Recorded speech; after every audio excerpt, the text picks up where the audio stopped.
Today's subject for Fights to Pro Vlog 3 is jiu-jitsu. Yeah? Well, that's a really bad Brazilian accent, by the way. I'm going to ask 3 questions, as is vlog number 3. I'm going to ask, why do people get so obsessed with jiu-jitsu? I'm going to ask, what are the products people really need for jiu-jitsu? For Brazilian jiu-jitsu, that is. And lastly, I'm going to say, what makes a Brazilian jiu-jitsu brand cool?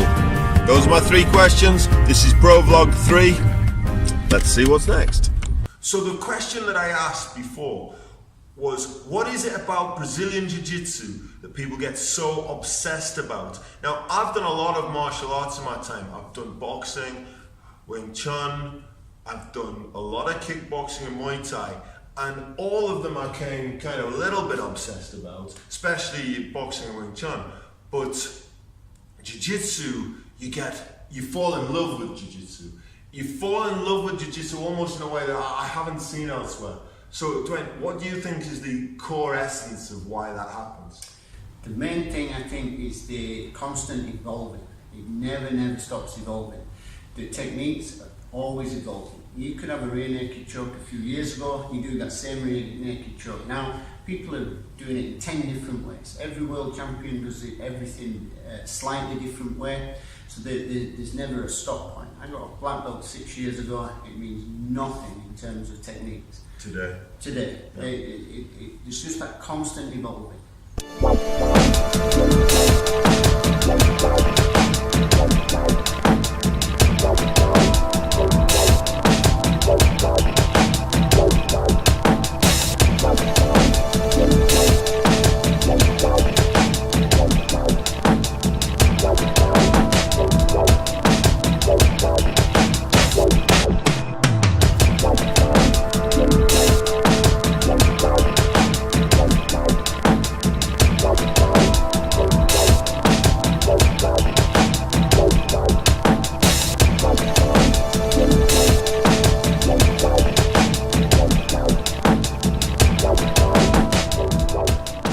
Question 2 was, what equipment do you need to start off to do jiu-jitsu? And the obvious one is a gi. Yeah, jiu-jitsu kimono. Before we get really into the ins and outs of the gis themselves, what's the main difference between a jiu-jitsu kimono and a judo kimono, for example? Or a karate gi, which some people might be moving from karate to that. What are the key differences?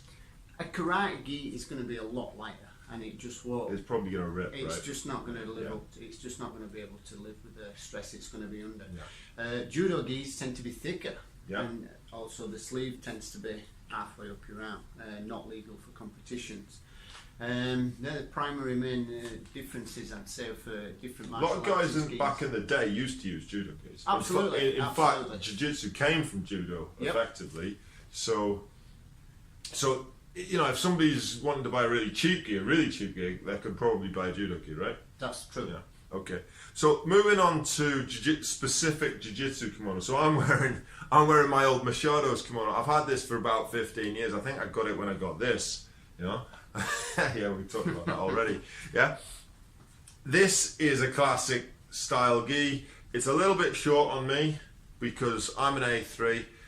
And that's first thing, sizing. Jiu-jitsu gis go in A1, 2, 3, 4 is the classic. They've moved down sometimes now to A0 and up to A5, even A6 in places. You'd have to be a pretty big monster to be wearing A6, I would imagine. That would be big. Yeah, that would be pretty big.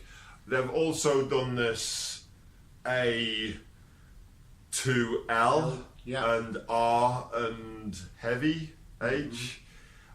I'm not into it because back in the day it used to be about the fit, right? So what do you think's changed, or has anything changed, and do you think that's just a marketing ploy? I'd say most of them are the same. Yeah. Most of them have stayed the same. I am not a fan of the A2L or R or anything else. Just find the gear that fits you. Yeah, because when it's 1, 2, 3, 4, it's pretty standard, and everyone can fit in one of those. When it's an L, I'm an L in this, I'm an R in that. If it's this brand or that brand, it's confusing. Muddy and yeah.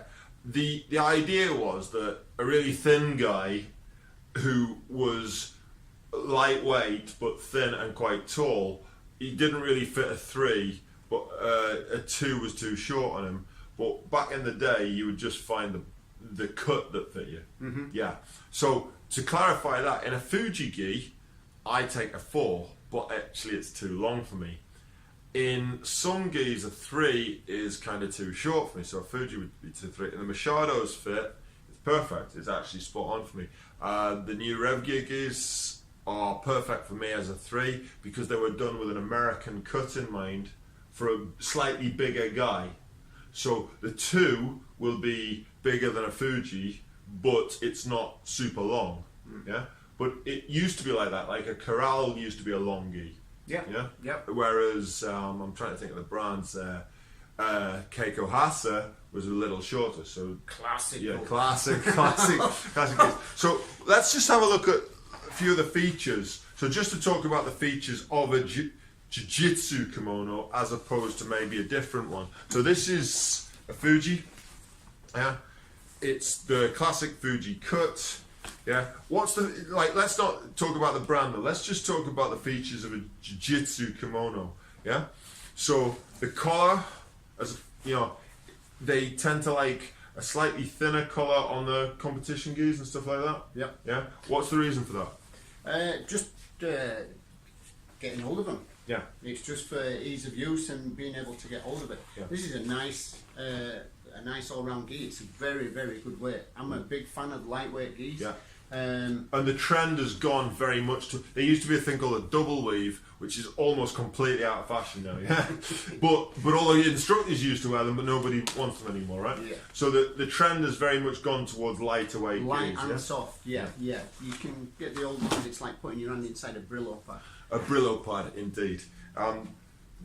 Anyone doing gis by Brillo, leave them alone. Yeah. And then secondly, the pants. Now, jiu-jitsu pants, I'm seeing this more and more now. So I'm gonna just raise this up, and this is how they used to do it all the time. If you can see this, some cotton put together. One of the good things about this is I always found that this used to hold together pretty well, yep. and some of the cords don't, because that's nylon, they tend to slip more. They, in fact, spring open immediately. As Immediately. soon as you do this, you just go back out, So, like a new £5 coin. Right. £5 note. Right, and we've also got now, you see a lot of the better, certainly the better trousers. These look like a blend of ripstop and cotton, but there are essentially with a jacket, they're almost exclusively always cotton. There's pearl wave, double wave, high tech wave. Can we think of any others? No, no. They're the classics. They're the classics. But the pants nowadays, you see ripstop a lot. Yeah. I mean, ripstop is a tougher material, right? But it's a blend, isn't it? It's cotton and a blend of polyester. And it tends not to breathe. It tends not to breathe. So are you a cotton pants or a... I am very much a cotton pants person. fan.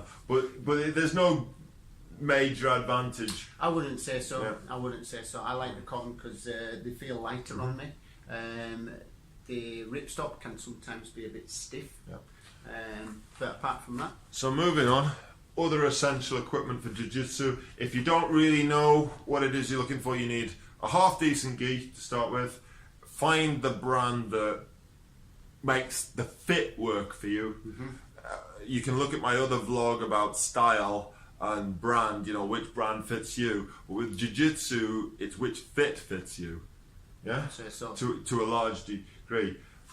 Tell me about this, Duane.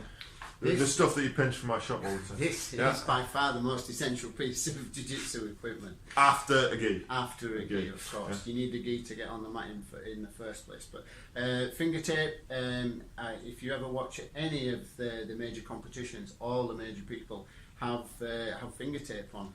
This is a very good version of this. And I discovered early on with my return to jiu-jitsu where I've got to get this to change colour. Last, right? Yeah, it might help if I did some training.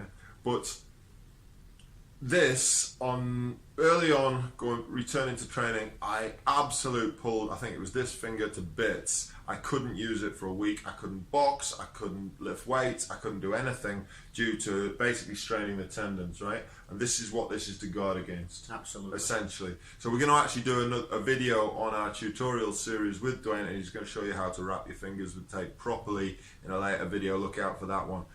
Lastly, what other equipment would be useful if not necessary? Rash guard? Rash guard. Explain to people who are new to the sport, or maybe are doing a different martial art, a striking martial art, for example. They want to come over to do some jiu-jitsu. Why do they need to buy a rash guard? Even if they're not doing no-gi, forget about no-gi for a second. No-gi or the gi, what you because of the closeness of it, there's two things. There's number one, you get the person sweating on you a lot. That's not very nice. There's a lot of sweat, but that's the thing. The main thing is scratches and injuries. The bacteria in the fingernail is very bad. It's often you can come across with scratches and scrapes.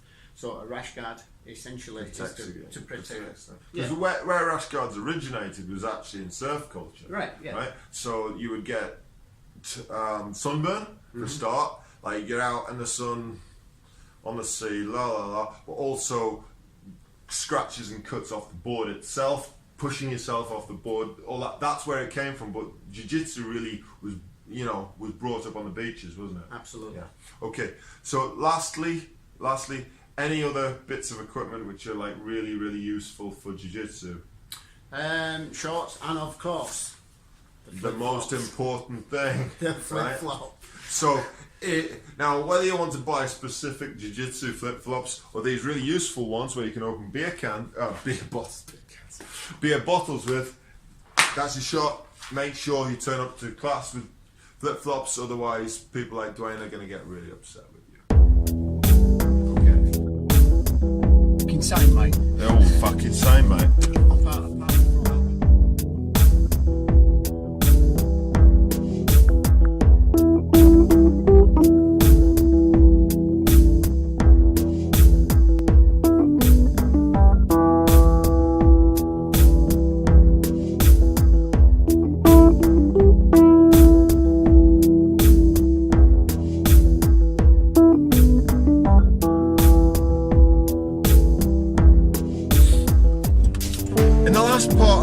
Vlog today, I promised I would talk a little bit about what makes a jiu-jitsu brand cool. I'm going to bring this in. The one difference between, say, jiu-jitsu brands and, say, kickboxing, boxing, MMA is that there is much less difference between the individual products.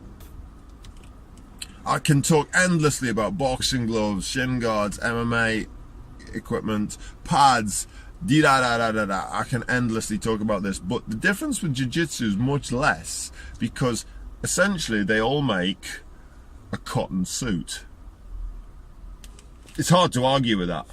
We've discussed the differences in fit, but that isn't what makes it cool or not cool. I mean, that's just a purely functional thing. If the corral doesn't fit you, but the show-your-roll does, then you should really go with a show-your-roll. Yeah. It shouldn't be about, it's not the badge, is it? It's about what actually works. But even between them, there's not so much of a difference. And for a lot of guys, this won't make much difference, you know? What is it? What is it that makes a jiu-jitsu brand cool? What do you think? I think it's the people that's wearing them. The people that's wearing them and how available they are. Some gis only get released on limited edition and get snapped up straight away. And again, like you're saying, it is essentially the same product, but the drive to get that gi is driven not from its functionality, but from the way it's brought to market. So what we're going to say then, just to sum this up, is the style, like I discussed in the last vlog, is probably the key factor. Yeah, style. The key factor is the style. Who wears it other than you? If you think that they're cool and you want to emulate them, then okay, can't argue with it. If that's how you want to be, like there's a million people who wear a Ronaldo shirt from whichever football team he plays with right now. I don't know much about football, but you know, there's people who want to emulate other people. But the key factor in choosing a jiu-jitsu, what makes a jiu-jitsu gi cool, is style. Absolutely. So, see you on the mat.